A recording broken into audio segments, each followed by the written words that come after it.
দুইজন দুই হাত দিয়ে সবাইকে ধরে রেখে ঐক্য সংহতি দেশের বিচ্ছিন্নতাবাদী শক্তি যেভাবে নষ্ট করবার অপচেষ্টা চালিয়ে যাচ্ছে, যদি আমরা তার বিরুদ্ধে রুখে না দাঁড়াই তাহলে এটা দেশের সঙ্গে বিশ্বাসঘাতকতা করা হবে।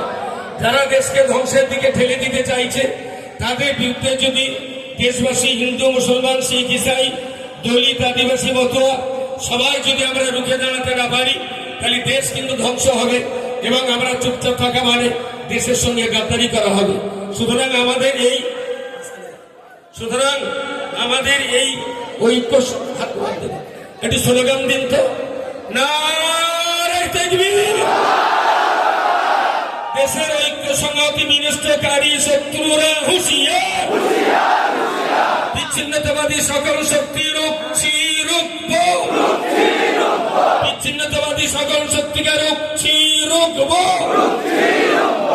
সংবিধানের শত্রু আরএসএস হুঁশিয়ার, সংবিধানের দুশ্মন আরএসএস হুঁশিয়ার, দেশের সঙ্গে সম্প্রীতি নষ্টকারী আরএসএস দুরন্ত, দেশের সম্প্রীতি বিনষ্টকারী আরএসএস নিপজ্জাক, দেশের শত্রু আরএসএস নিপজ্জাক। আরএসএস এর কালো হাত ভেঙে দাও, গড়িয়ে দাও। আরএসএস এর কালো হাত ভেঙে দাও, গড়িয়ে দাও। হিন্দু মুসলিম ঐক্য জিন্দাবাদ, হিন্দু মুসলিম ঐক্য জিন্দাবাদ, মাননীয় মুফতি সাহেব জিন্দাবাদ। ধন্যবাদ। আমাদের এই শপথ, আমাদের এই অঙ্গীকার, কোন বিচ্ছিন্নতাবাদী শক্তিকে আমরা কখনই ভাঙতে দেব না।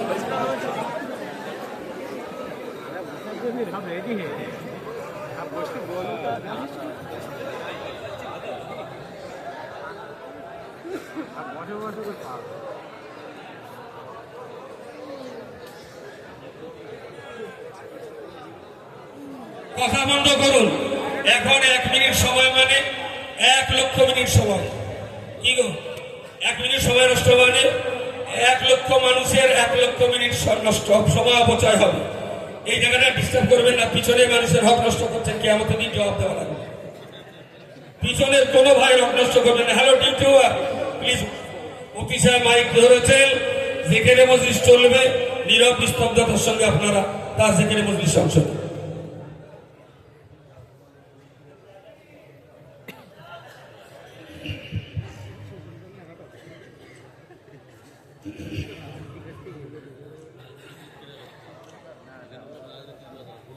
আসসালামু আলাইকুম ওয়া রাহমাতুল্লাহি ওয়া বারাকাতুহু।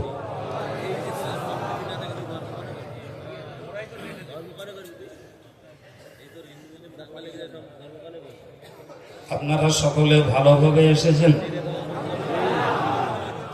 আল্লাহ শুকরিয়া আদায় করে আরেকবার বলি আলহামদুলিল্লাহ। আল্লাহ সকলকে মনোবাঞ্ছা পূর্ণ করে জামিয়ার আঙিনা থেকে ফিরতে দেন, বলুন আমিন। আজকের এই মুহূর্তে আমার সূচনার বক্তব্য হলো, আমরা হাতে হাতে মিলনের ভিতর দিয়ে মানববন্ধন করেছি। আজকের এই মজলিস থেকে আমরা হৃদয়ের গভীর থেকে দোয়া চাই,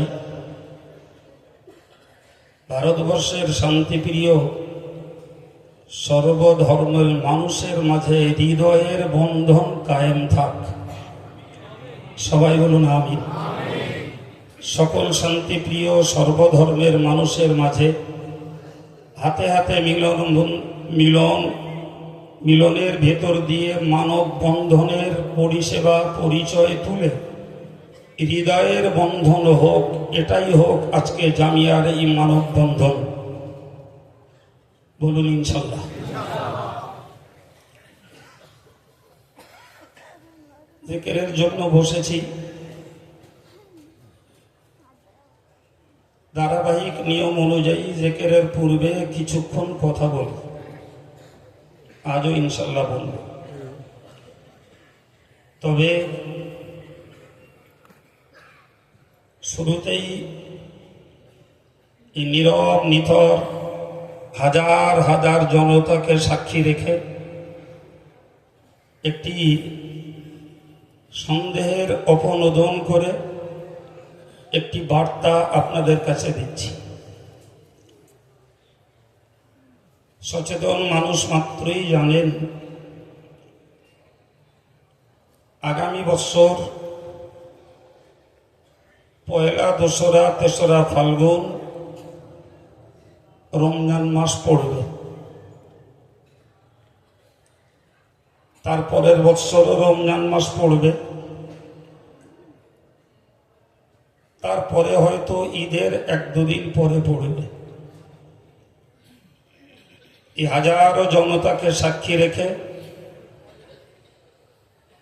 জামিয়ার পরিবারের পক্ষ থেকে, পরিচালক সমিতির পক্ষ থেকে, মাগরিবি বাঙ্গাল আঞ্জুমানে ওয়াইজিনের পক্ষ থেকে, অল ইন্ডিয়া সুন্নতুল জামাতের সমস্ত ব্লক কমিটির পক্ষ থেকে, ইউটিউবার সেল, মিডিয়া সেল বা cyber cell, Rahmania student federation, Jamiatul Muallimin, এক কথায় অল ইন্ডিয়া সুন্নতুল জামাতের সকল বিভাগীয় কমিটির পক্ষ থেকে ঘোষণা হচ্ছে জামিয়ার ইসালে সওয়াব পয়লা, দোসরা, তেসরা ফাল্গুন বহাল থাকবে।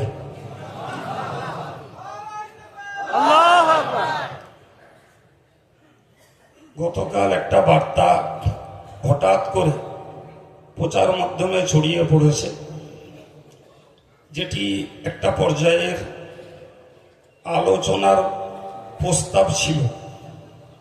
সেটি আমাদের মধ্য থেকে কেউ আমার অগোচরেই সোশ্যাল মিডিয়াতে ছড়িয়ে ফেলেছে। সেটা ছিল 16, 17, 18 পৌষ। এই বার্তা যাদের কাছে আছে মুছে দিয়ে,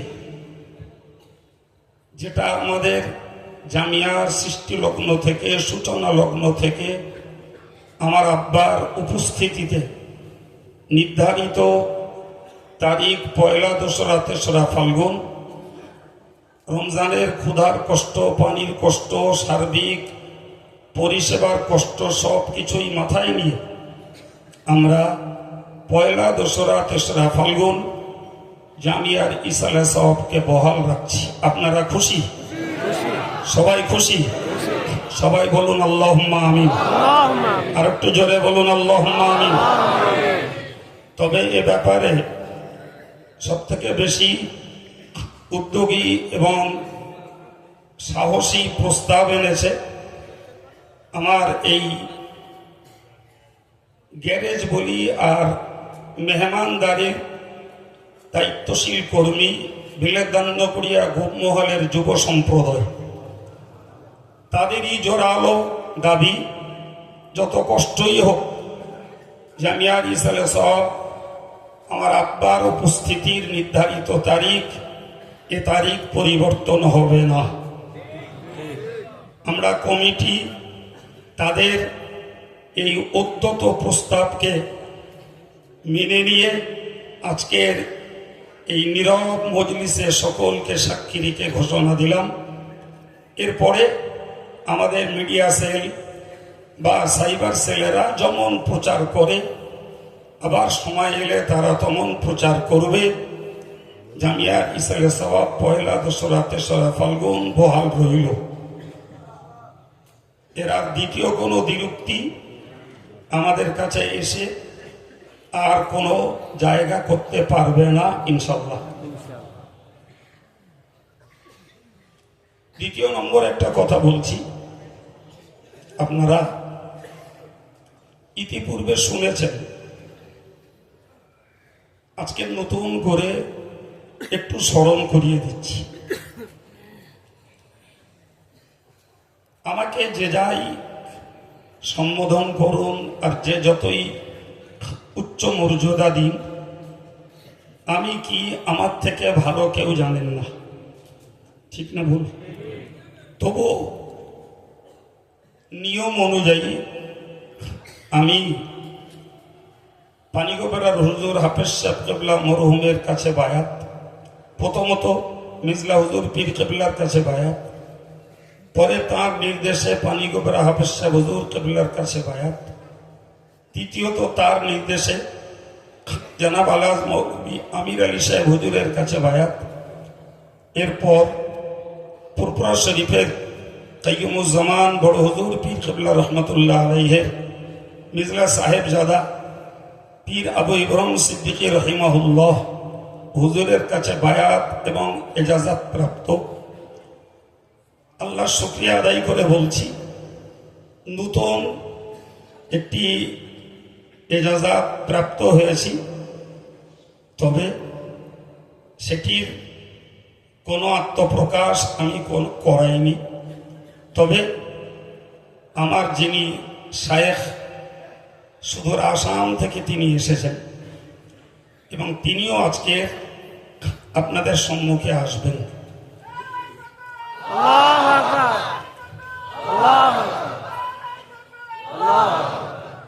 তো সভা সঞ্চালক মেজ ভাই স্নেহপতি মৌলানা আলহাজ আব্দুল মাতিন সাহেবের সঙ্গে কথা হয়ে আছে এবং হুজুর কেবলা খুবই দুর্বল মানুষ, তিনি অসুস্থতার সঙ্গেও এসেছেন, বিশ্রামে আছেন।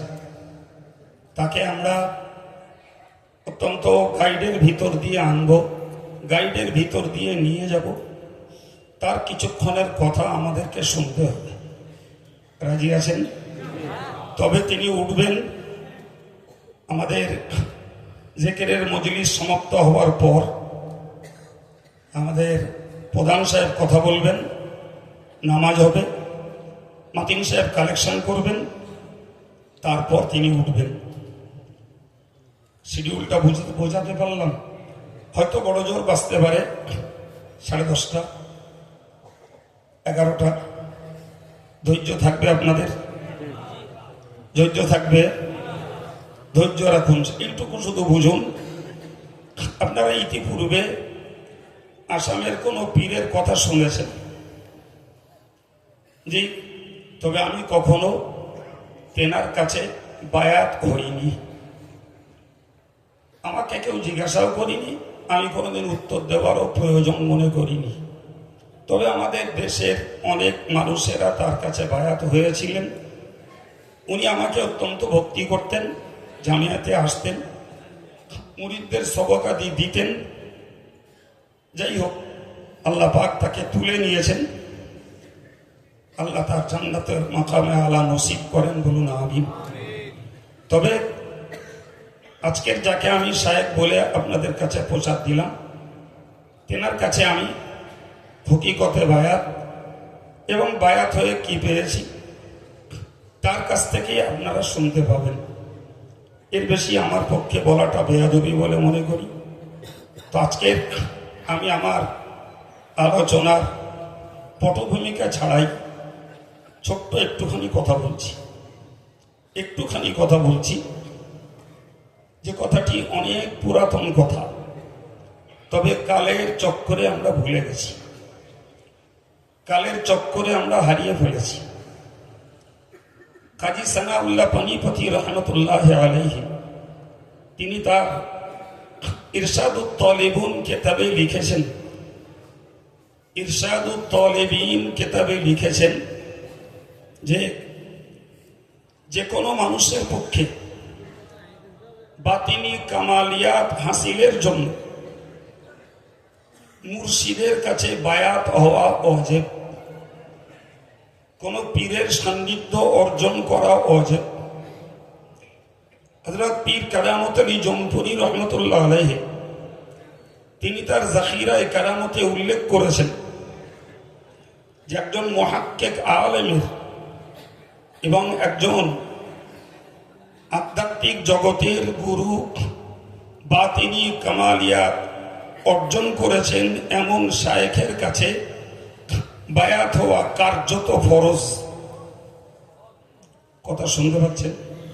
হ্যাঁ, হযরত সৈয়দ আহমদ মুজাদ্দিদ আল ফিসানি রহমতুল্লাহ আলাইহি তিনি তার ইন্তেবাহ ফি সালাসিলি আউলিয়া ইল্লাহ কিতাবে উল্লেখ করেছেন, মাল্লা শাইখা লাহু ফাশাইখুহু শাইতান, যার কোনো শাইখ নেই, আধ্যাত্মিক গুরু নেই, যিনি আধ্যাত্মিক সাধনা করতে কোনো আধ্যাত্মিক জগতের মানুষের শিষ্যত্ব বরণ করে তার সাধনা করেননি, এর শায়েখ হলো শয়তান।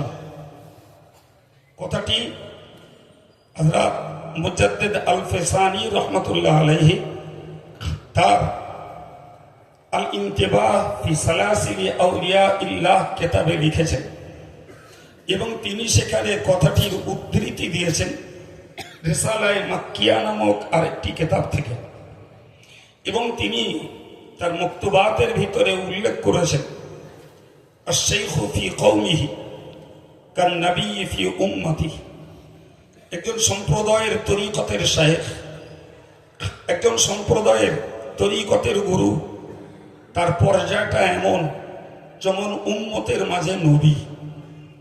কথাটি কোনো ফুরফুরা পিসাব কেবলা হুজুরের নয়, বসিরহাট হুজুরের নয়, হযরত মুজাদ্দিদ আল ফিসানি হুজুর রহমতুল্লাহ আলাইহি তিনি তার মক্তুবাতের ভিতরে উল্লেখ করেছেন। হযরত বসিরহাটের আল্লামা বড় মাওলানা সাহেব হুজুর এই কথাগুলিকে তিনি তার কেতাবে উদ্ধৃতি দিয়ে উল্লেখ করেছেন, বলুন সুবহানাল্লাহ। আমি এই জন্যই বললাম কথাগুলো পুরাতন, কালের গতিতে আমাদের কাছে হারিয়ে গেছে বলে শুনলে নতুন মনে হবে। আচ্ছা, বসিরহাট হুজুর যখন ওই কথাগুলো লিখেছেন, কথাগুলো পুরাতন না নতুন বাবা? জোরে বলেন, সবাই মিলে বলেন। জি, কথাগুলো পুরাতন। আমি এতদিন হয়তো ওই কথা আপনাদের কাছে সুস্পষ্ট করে বলিনি। আজকের এই জমাট পরিবেশে কথাগুলো বললাম। কেন হুজুরের কেতাবের কথার উদ্ধৃতি দিলাম আল্লাহ চাহে তো পরে জানা যাবে। সম্মানিত ভাইরা আমার, কোরআন শরীফে আল্লাহ বলেছেন, ইয়া আইয়ুহাল্লাযীনা আমানুত্তাকুল্লাহ, হে ঈমানদারেরা, আবতাগু ইলাইহিল ওয়াসিলা, তোমরা আল্লাহর কাছে পৌঁছানোর জন্য মাধ্যম অবলম্বন করো। আবার বলছি, তোমরা আল্লাহর সান্নিধ্য লাভ করার জন্য মাধ্যম অবলম্বন করো। এই তাফসীরে রুহুল বায়ানে এই আয়াতের ব্যাখ্যা করতে গিয়ে বলা আছে, আল্লাহর কাছে পৌঁছানোর মাধ্যম একদিকে যেমন মুহাক্কিক আলেম, আর একদিকে তেমন তরিকতের শায়েখ, পীর ও মুর্শিদ, বলুন সুবহানাল্লাহ। ভাইরা আমার, হযরত শাহ আব্দুল আজিজ মুহাদ্দিস দেহলভী রহমাতুল্লাহ আলাইহি তার তাফসীরে আজিজিয়াতে লিখেছেন যে উম্মতের জন্য 6 দল লোকের পায়রবি করা ওয়াজিব। তার মধ্যে এক দল হলো তরিকতের পীরগণ, এদের পায়রবি করা, এদের অনুসরণ করা, এদের নির্দেশ মতো নিজেদের আমলের জীবনটাকে সাজানো গোছানো, পূর্ণতার চেষ্টা করা প্রত্যেকটা মানুষের জন্য একান্তভাবে আবশ্যক। আমি আজকের আমার জিকিরের মজলিসের সূচনা লগ্নে এই গুটি কতক বসিরহাট হুজুরের কেতাবের উল্লিখিত তথ্য আপনাদের কাছে কেবলমাত্র স্মরণ করালাম। যারা সেই কেতাব পড়েন তারা স্বাভাবিকভাবে জানেন, যারা পড়েন না তারা জানেন না, আবার যারা পড়ে ভুলে গেছেন তারাও জানেন না। আমি এই জন্য বললাম, কেতাবটিতে যখন বসিরহাট আল্লামা হুজুর এই কথাগুলোকে উল্লেখ করেছেন, তাহলে নিশ্চিত কথাগুলো আব্দুল কাইয়ুম আজকের নতুন আপনাদের কাছে উপস্থাপন করছে না। কথাগুলোর রেকর্ড কেতাবে আছে, আমি এইটুকুই করেছি, কেতাবের কথাগুলো এই জমজমাট মজলিসে প্রকাশ করেছি। এই কথাগুলো প্রকাশের ভিত্তিতে আমি আপনাদের কাছে এতটুকুই দাবি করব, আমরা পীরতন্ত্রে বিশ্বাসী, পীর অলিদের প্রতি আমাদের নিবেদিত আত্মা, পীর অলিদের প্রতি আমরা গদগদ চিত্ত, তাদের ব্যাপারে আমরা যথেষ্ট উদার